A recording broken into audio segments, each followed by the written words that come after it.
the country. I'm thankful for you, my brother. I'm thankful for this tremendous organization, for the work that you do on behalf of the women and men that you serve, but really on behalf of all of us as part of the engine of organized labor. I'm certainly thankful to be here in the district of my really good friend, the Honorable Grace Mann. Yes. Someone who is an amazing advocate, member of Congress, champion, and leader for the AAPI community, for the South Asian community, for her district, for the city of New York, for the House Democratic Caucus, the Congress, the country, and the Constitution. Grace Mann gets it done. Yes. She gets it done. She really is a good friend, and I say that in the real sense of the word, not the congressional sense of the word.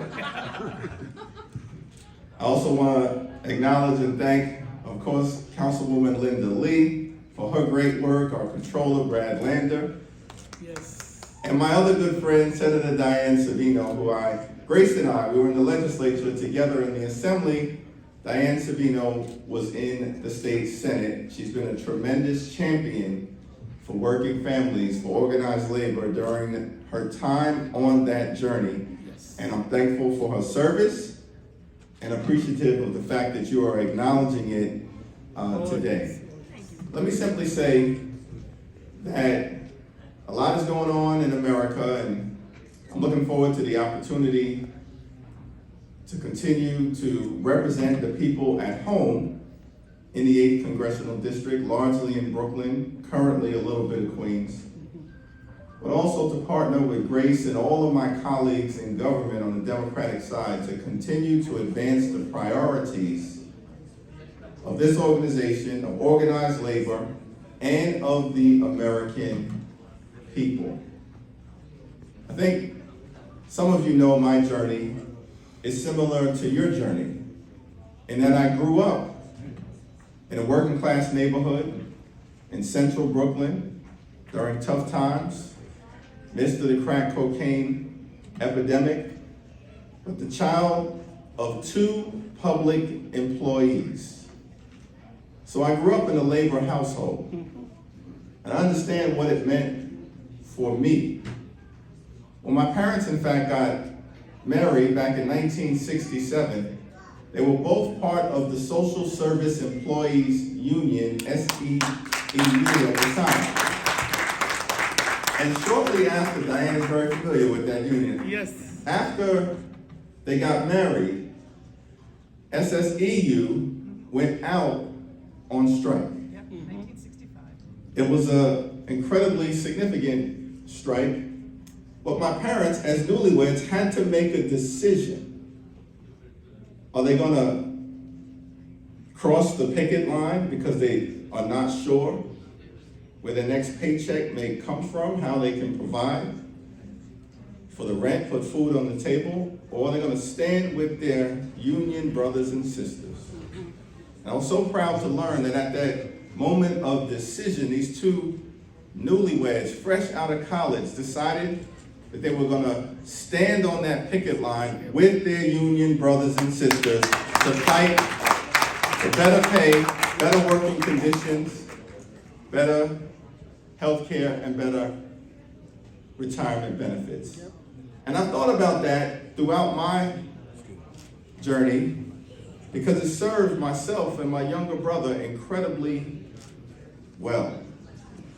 In the early 70s, my younger brother was born with a difficult heart condition. He's doing okay right now. He's doing very good right now. He survived it, but it was my parents' union negotiated health care that helped get my brother and my family through a difficult moment. And then later on, in the 80s, my parents bought their first home.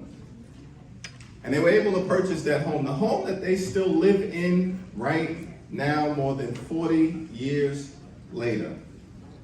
Pay down the mortgage, eventually pay it off because of their union negotiated salary. And then I went off to college. college and my brother went off to college, and I was trying to figure out, after we had graduated, how is it possible that on this incredibly modest salary that my mother as a caseworker for 45 years with 371 DC 37,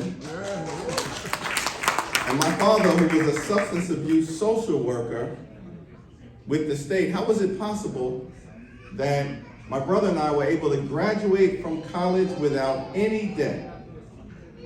Because that's what my mother wanted to make sure she saw occur. And I talked to her one day about it. She said, well, it was simply that I borrowed against my union negotiated pension to make sure that my two sons could graduate from college debt-free.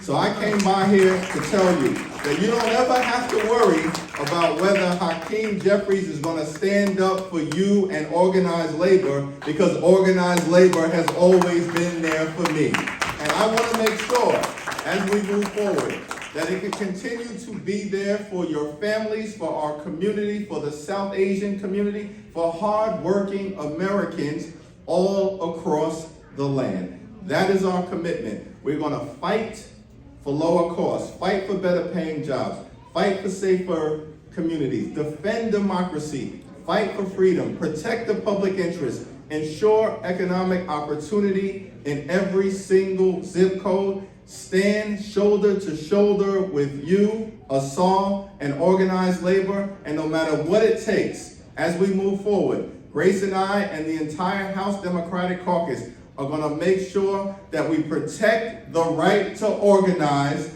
and get the PRO Act over the finish line. And together, as you've done in Georgia, work hard, win elections, and take back the House of Representatives in 2024. God bless you, God bless this organization, and God bless the United States of America. Thank you for all that you do.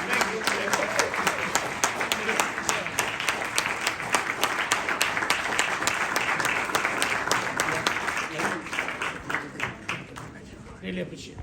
Really appreciate. Can I join?